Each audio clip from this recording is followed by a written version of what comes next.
Hello, my name is Delana Lutin-Mosley. I am a master's student at Arizona State University. I will be narrating my PowerPoint presentation for my Capstone III course of Summer 2018.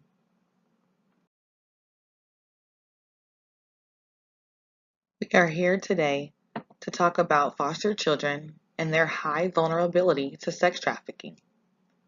We want to address foster care in West Virginia specifically.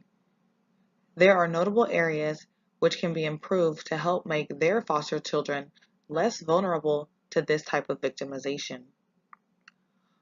West Virginia can also improve other outcomes on several other levels. Foster children in West Virginia and in every other state deserve the best service and protection that can be provided to them.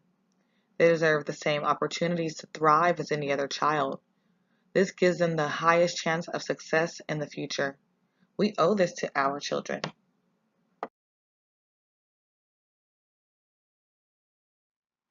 Who is at the highest risk for sex trafficking? Well, according to the National Center for Missing and Exploited Children, foster youth are at the highest risk for sex trafficking. Currently, West Virginia has few protections for youth in foster care. The West Virginia foster care system needs to be improved so foster youth are less vulnerable. This can be done by adding more training requirements and stricter qualifications for foster homes, and by implementing the policies mandated by the Preventing Trafficking and Strengthening Families Act.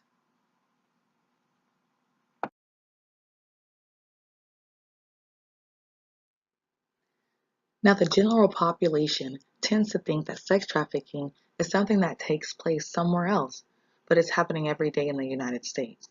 It's not just children from third world countries thousands of miles away. According to the Polaris Project, this often goes undetected because children being trafficked are mostly runaways who are not being paid attention to. Foster youth are at particularly high risk for trafficking because they often fall into these categories. According to Nazir, Coyne, DeBise, and Chu, West Virginia scores 12.5 out of 32 on the state-by-state report card for providing foster care protections and adequately addressing sex trafficking, indicating a strong need for an improved response.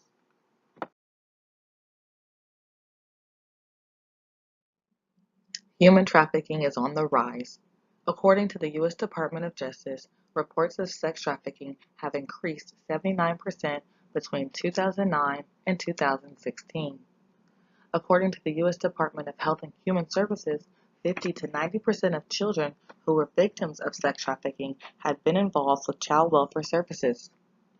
West Virginia is currently placing children in foster care at double the national rate, increasing the percentage of youth who are vulnerable to sex trafficking.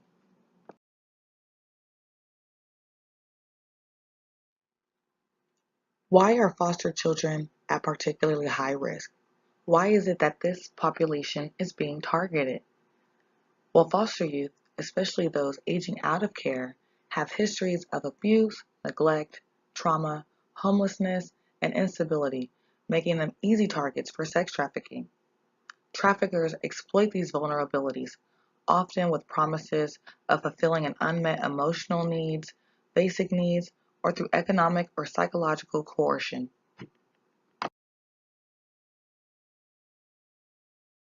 Foster parents, especially those who foster older teens, are on the front lines with our most vulnerable population. It is imperative they understand these risks and are trained in how to help minimize this vulnerability. Training should include discussions of the risks and signs of sex trafficking. Foster parents should be aware of their children's friends and after-school activities. Attending school functions and encouraging participation in positive school activities will help ensure that kids develop a support network. Because when kids become isolated, they become targets.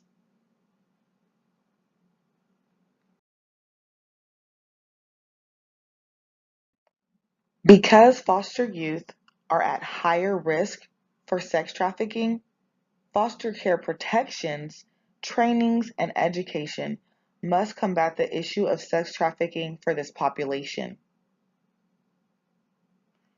Currently, West Virginia lacks any state-mandated reporting laws for children who go missing in the foster care system. West Virginia also requires minimal training with no standard curriculum for foster home licensure. West Virginia does not cross-check state background checks with other states. And West Virginia does not automatically disqualify a foster home for prior sex trafficking convictions or for being on the sex offender registry. West Virginia also scores a 0 in the enactment of the safe harbor laws like California's Proposition 35, which includes harsher sentences for those involved in human trafficking, increased fines to pay for survivor services for victims, and protects the victims of sex trafficking from court proceedings. As mentioned, West Virginia is placing children in foster care at over 2 times the national rate, at about 21 children per 1,000. This combination of these factors speaks volumes to the greater need of protections and services for foster youth in West Virginia.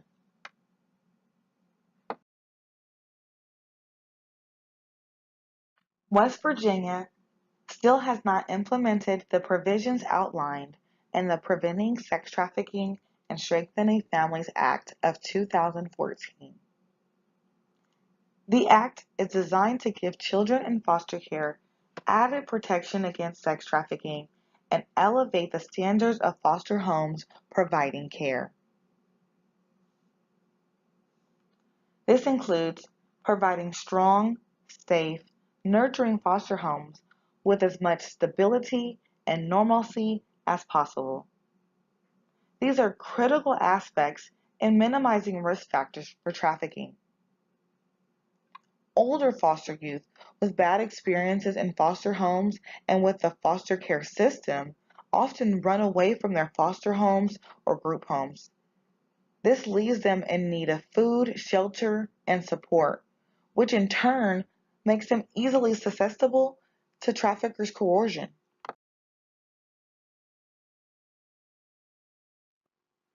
This data indicates a need for stricter guidelines for foster home licensure and greater oversight of children in care by the licensing agency.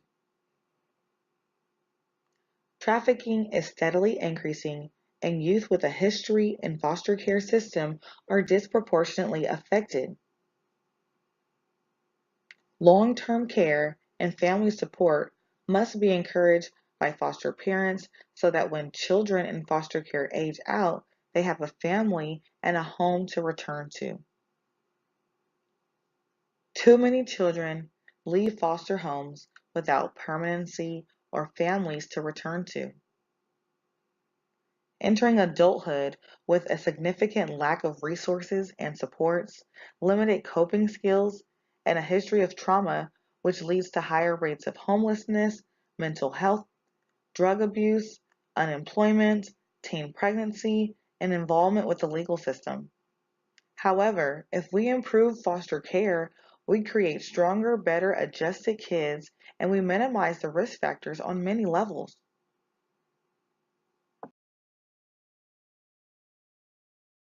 States can now receive federal Title IV-E reimbursement funds.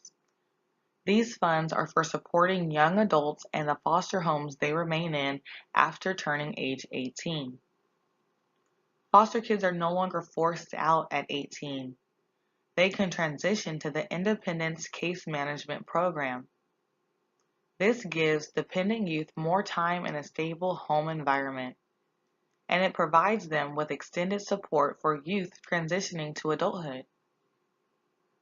West Virginia currently has this provision and would be well served to build strong, positive relationships with aging out youth to increase the likelihood that they will take advantage of this extended benefit rather than reject it because of bad experiences they had within the foster care system.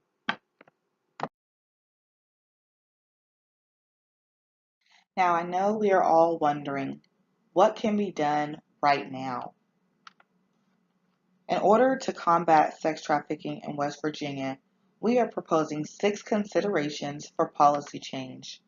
These are all actions which can immediately improve the protections for foster children in West Virginia.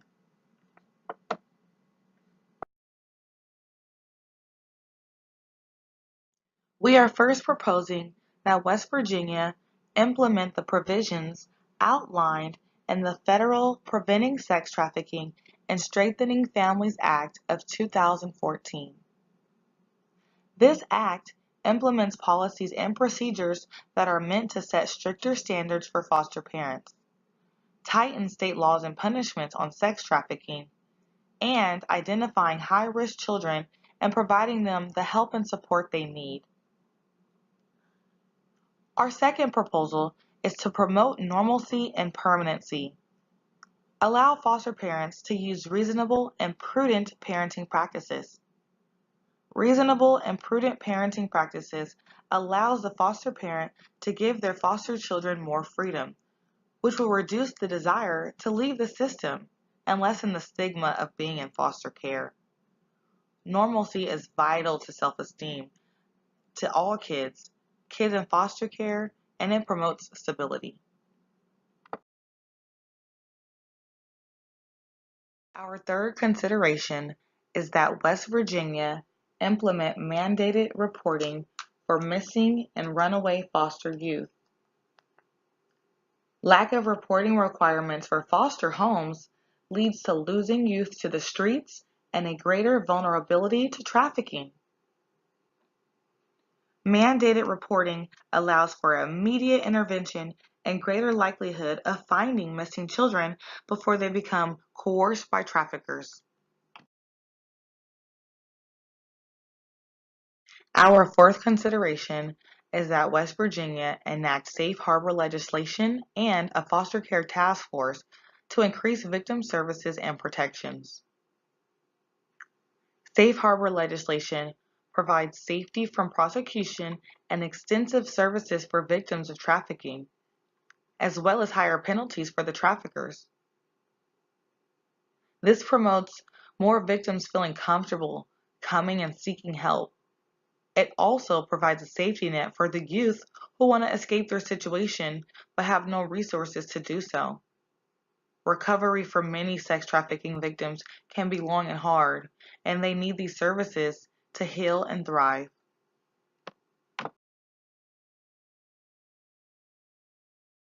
Our fifth recommendation is that West Virginia expand background checks on foster homes to include out-of-state cross-checks and disqualifying any home with persons previously convicted of sex trafficking or who are on the sex offender registry. This is obvious. Children are removed from their biological parents' care to protect them from ongoing abuse and neglect and to keep them safe. There should never be any circumstance where children are then placed into a home where they can be victimized further while under the care of the agency charged to protect them. Extending background checks ensures they will never be placed in a home with a known predator where they can be further abused. Our last recommendation is that West Virginia increase training hours for foster care home licensure and include a mandatory trafficking education component. West Virginia has minimal training standards and has no standardized training curriculum. Policymakers should utilize state funding or grant-funded programs and work with the Office of Victims of Crime to develop and implement evidence-based curriculum for foster care home training. This curriculum should have a component that specifically targets the prevention of sex trafficking for foster youth. Foster parents need to be aware that their foster children are at a higher risk for sex trafficking, and they should understand warning signs and prevention techniques.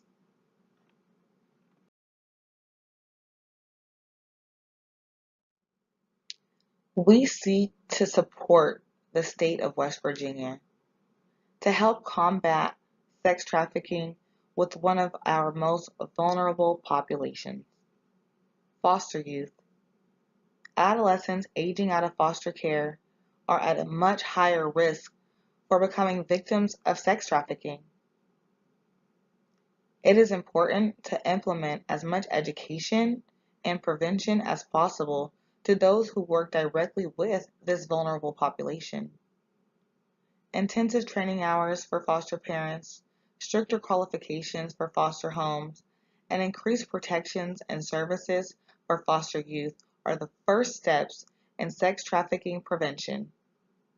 Thank you very much for listening.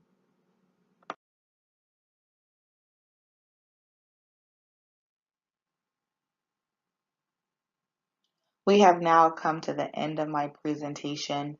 I want to thank you again for sitting with me and bearing through the entire content. Now, before I dive into my thought-provoking questions, I would like to just give some background information as to why I chose sex trafficking as my topic. I live in California. Here in California, we have increased rates of sex trafficking being reported. Most people state that the reason why the rates of sex trafficking are higher in California is because of the state's location. Geographically, we are in close proximity to almost every major freeway.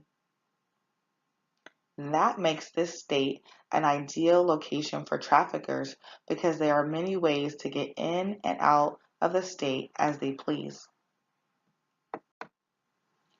My first question asks, what is your experience with foster youth? And what other adversities do you think this population may face? I worked as a family service worker for 2 years with the Child Protection Services. A family service worker is the person who is directly in charge of removing children from their homes anytime abuse or neglect has been substantiated. A family service worker is also the person who is in charge of transporting the child or adolescent who has been removed from their parent or guardian's home to their new home, foster home, group home, or relative that they will be staying with temporarily. Lastly, a family service worker is also the person who supervises the visits between the child or adolescent and the parent or guardian whom they were removed from. There are many adversities besides sex trafficking that foster youth face. I witnessed emotional outbursts, physical outbursts, increased rates of victimization, um, lack of coping skills, lack of stability, increased rates of special education.